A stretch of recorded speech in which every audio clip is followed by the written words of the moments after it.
Welcome to Mindful Moments with Dama and Mackenzie, a video series about progress, not perfection, in parenting and mental health. This free resource is part of our commitment to supporting families and caregivers. We reference evidence-based tools throughout with deep appreciation for the work of conscious discipline and other leaders in social emotional learning and positive parenting. All credit goes to the original creators. This video is for educational purposes only and not a substitute for professional training or certification. Thank you for joining us on this journey. Okay. Welcome back, everyone. Thanks for joining us. Today, Dama and I will be focusing on connection over correction and why that switch is so important. We have kind of been talking about this shift from traditional discipline versus the supportive discipline. And in traditional discipline, we would value that correction. We want to make children do what we want. We want to correct. This fear-based, like I can make you do whatever because I'm the adult. And while that might work, quote unquote, work for some children because they're waving that white flag of surrender in their survival state, it's really not teaching anything. And what Dama and I see in classrooms, Dama, you can talk about this if you want, but how skills that are learned out of fear don't translate into other environments. So we see children all the time who parents use fear-based discipline in the home, and because they're afraid, it quote unquote works in the home, but when they go to a different environment like school, well, then that skill is not there. Dama, would you agree with that? Oh, 100%. And we talk about skill generalization all the time in education. So that's exactly what we're talking about here.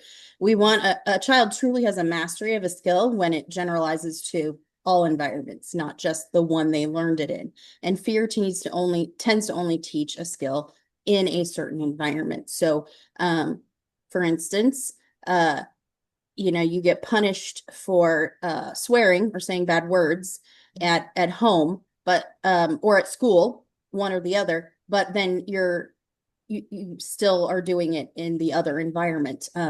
This is true of us as adults with speeding. Do we just not speed anywhere because we know it's not safe? No, we only don't speed when we know there's a possibility of getting caught. So Yeah. that hasn't generalized. Punishment tends to not generalize very well. So yeah, exactly. Yeah, versus connection. We say connection breeds cooperation. Dr. Becky Bailey uses the analogy of, if you're on your way home from work and your partner calls you maybe and says, can you pick up a gallon of milk? If you're feeling connected that day, you will be way more likely to say, of course, I'll go pick up that gallon of milk. Do you need anything else while I'm out? Versus if you're not feeling connected, it's absolutely not. I want to get home as fast as I can. So uh, it's the same way across the board with children. If they're feeling connected to an adult, they're way more likely, not every time, but way more likely. We are laying that groundwork, that solid foundation of connection, so they're more likely to cooperate with us. So um, a couple of reasons why adults might value correction over connection is because stress and time pressure. So if we're not in our executive state, we go immediately to correction. And so if you are finding yourself going to correction over and over and over, and it's not working, check in with yourself because you might be living in your emotional or survival state more than your executive state. And then if that's the case, then we need to work on some options to bring you up into that executive state. Also, a reminder that connection is a de-escalation strategy. So if your child is in their survival state or their emotional state, connection is a support that will de-escalate that behavior. Correction, if used before connection, is an escalator. So it jumps up real quick. So I want to remind everybody, we're not saying that there is no place for consequences. We'll actually we'll spend a whole time talking about consequences and how important they are. This does not mean that we're lovey-dovey all the time and never holding any boundaries and never responding to behaviors. This just means that we're not forgetting about the connecting before we're correcting. Damon, do you have anything that you want to add to that? Yeah, because we can't learn when we're not in our executive state. So we need to be in the highest states of our brain in order to truly take in new information and learn a new skill and have those connections be made. So it's just really important that we remember that before we correct, before we teach a new Mhm. skill, we have to get ourselves up to that higher brain state, both us and the child. Because remember, child's along for the ride. So Child is along for the ride. I think that children who need the most the most correction, back up. Children who need the most connection ask for connection in some of the, can I say, strangest ways. You would be saying, it doesn't seem like this child wants to connect, but really, those children who are pushing us away the most are the ones that need connection the most. So offering it, even when it seems like they're pushing us away in a safe and effective way, is always helpful. So let's think of some ways to build connection in the moment.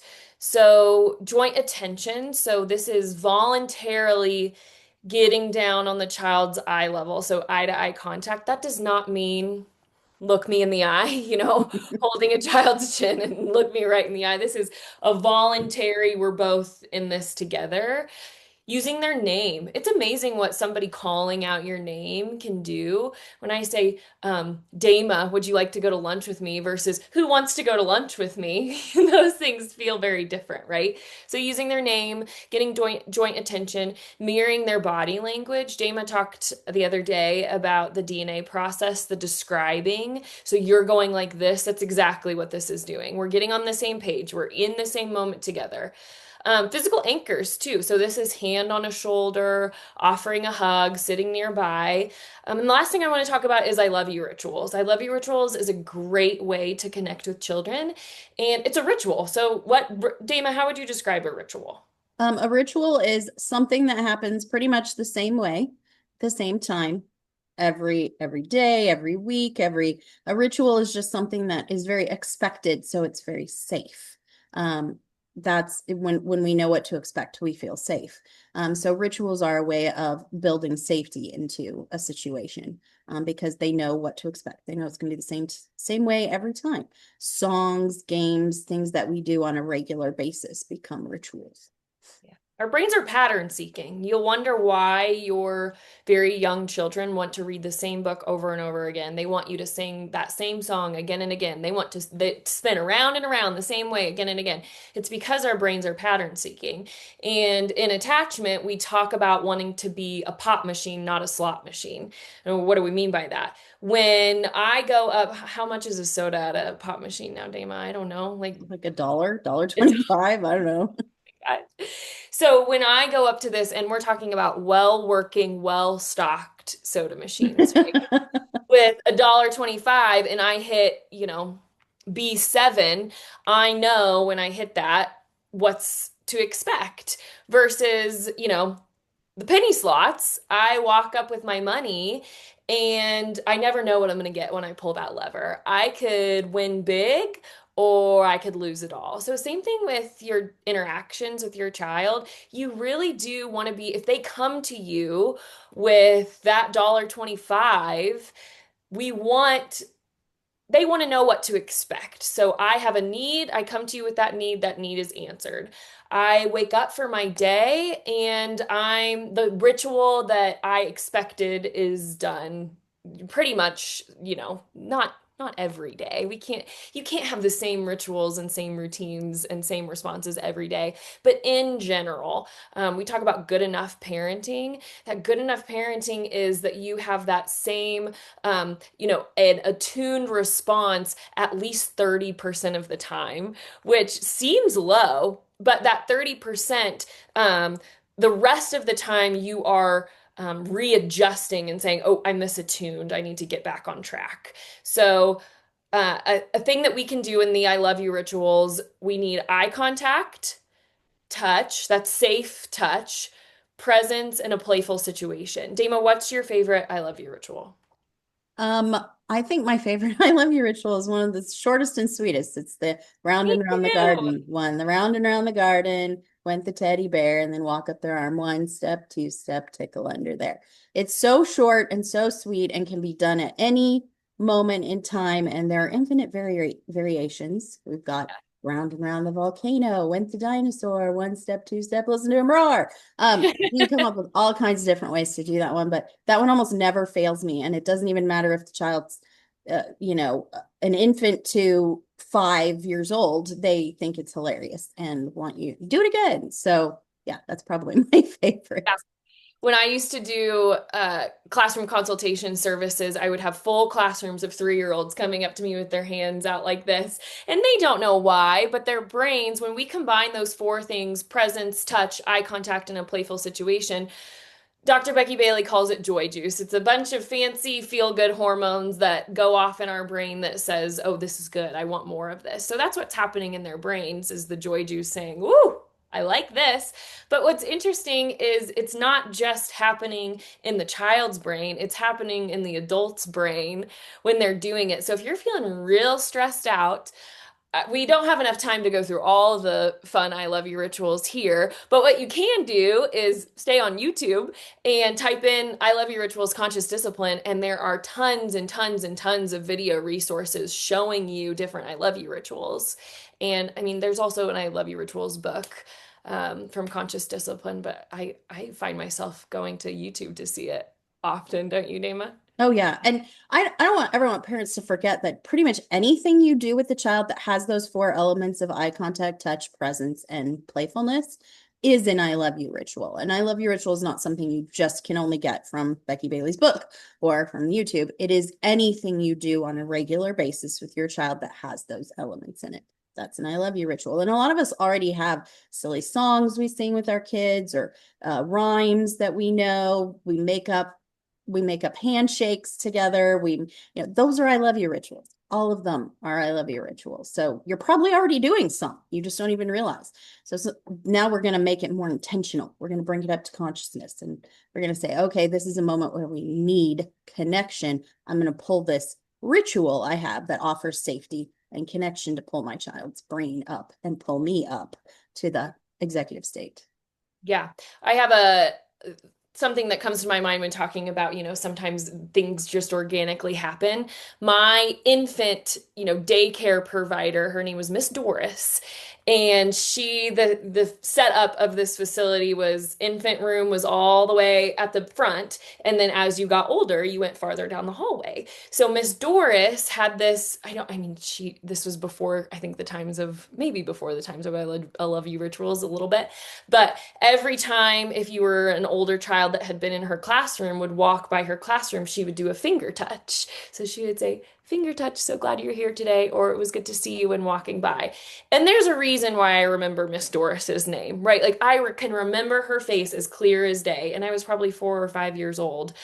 And that was an I love you ritual. That little finger touch that she would do, that eye contact, presence, and she was smiling and playful, that sent a signal in my brain that said, file this away long term. And it's so interesting that I can pull that image back up. Not that my preschool classroom teacher wasn't probably an amazing person, but I can't pull her up out of memory because my brain didn't archive that, Isn't that fascinating? It Yeah. is. It is. And it's amazing how powerful those rituals are and how we remember them forever. My grandmother sang the song I Love You a Bushel and a Peck to all of her children, and all of her grandchildren. And then she sang it to her great grandchildren. And all of us remember it. All of us know every word to that song. We sang it to our babies. We sang it to each other. It got passed on. It's a generational thing.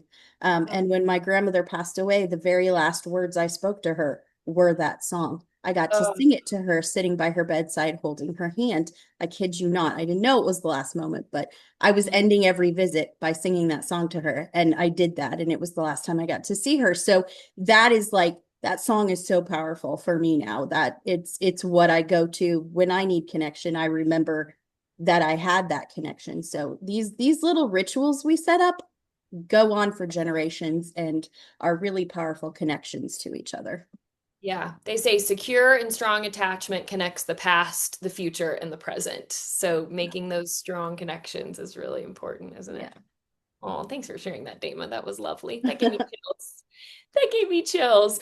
There are so many times and opportunities that we can use I love you rituals that we're not even thinking of, because what I hear so often is, how do I have the time? And I get it. Like, there are not enough hours in the day for me to do all of the things. But what we know is that you have a choice. You can either spend time connecting with children or correcting children. And usually connecting is a lot quicker and a lot more bang for your buck than correction.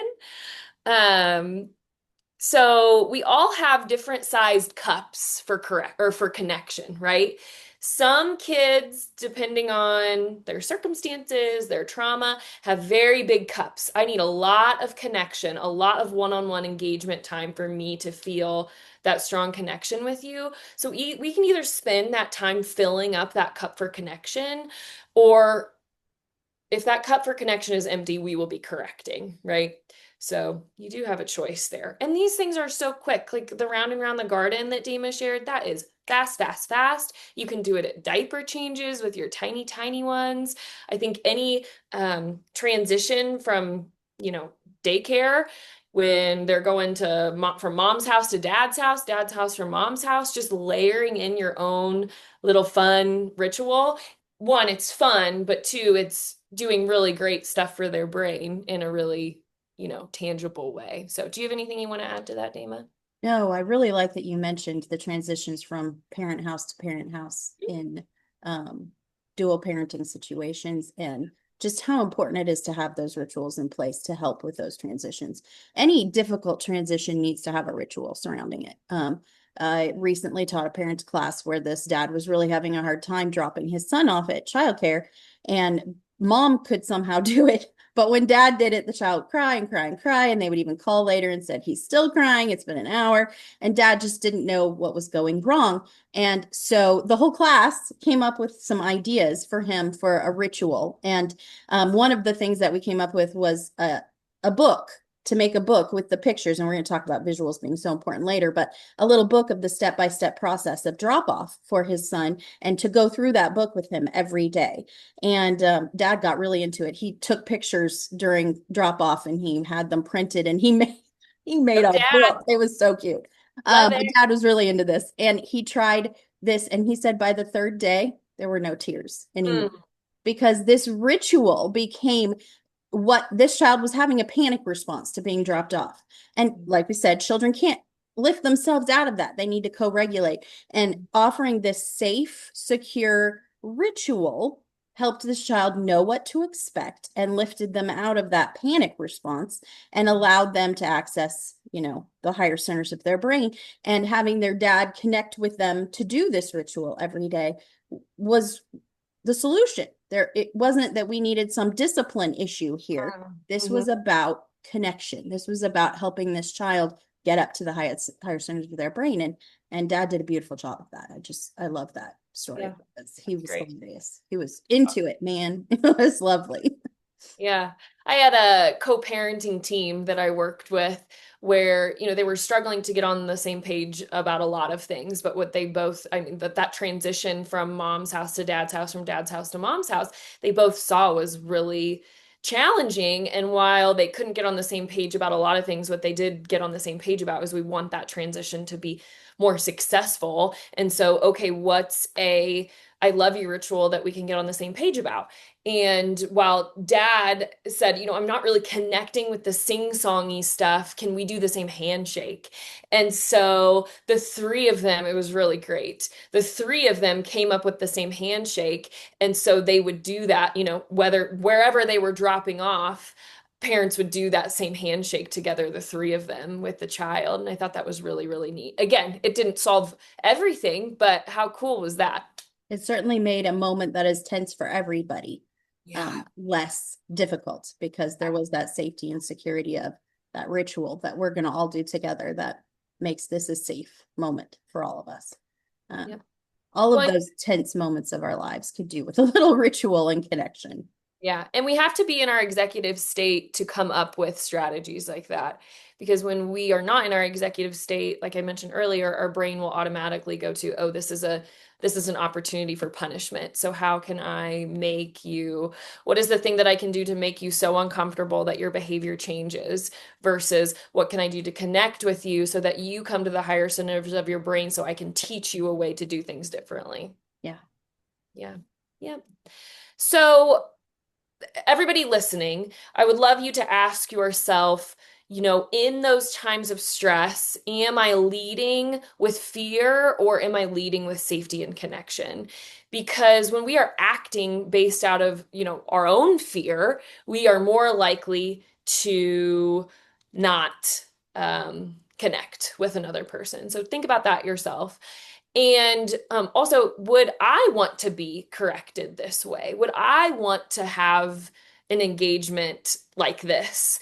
And if not, how can I make a little bit of a shift? And another thing I want you to ask yourself is what small I love you ritual or connection ritual can I add into my day? And that's just one. We're not asking you to every transition you have, every time you're doing 10, 12, 13. I love your rituals. We're asking, can you add one? And what feels really organic and natural to you right now? And I can almost guarantee you'll enjoy it yourself too. What do you think, Dama? absolutely. We think that we're wasting time by doing these things, but as Mackenzie has pointed out multiple times, um, connection takes less time and usually gets us to our goal much faster. And it doesn't mean we're letting kids get away with inappropriate behavior or unsafe behavior. I love the language of safety. So it's not that we're letting them get away with unsafe behavior. What we're doing is trying to get us all to a brain state where a new skill can be learned and can be taught in a legitimate way, in a way that is respectful and in a way that actually can generalize to other situations. So, use your time wisely. How do you want to use your time? Mhm. How do you want to use your time with your child? And that it's not that children won't struggle, that Yeah. a part of what is developmentally appropriate for children is hard. Being a child is hard. Having young children is hard. But what we're trying to communicate is setting that foundation of a connected, co-regulated, composed adult. When we have that foundation, we're able to layer on supports successfully. If we start layering on supports, if I'm working with a family and I can see the adult is not composed and not connected to the child, I'm not going to start throwing other resources and interventions and strategies at that family because I know that foundation is rocky. So how do we get that strong foundation? Yep. Anything else you want to add, Dama? I think so. Righty. We covered it. Sounds great. Well, we're going to wrap up for today. Thanks for joining us, and we'll see you next time. Bye.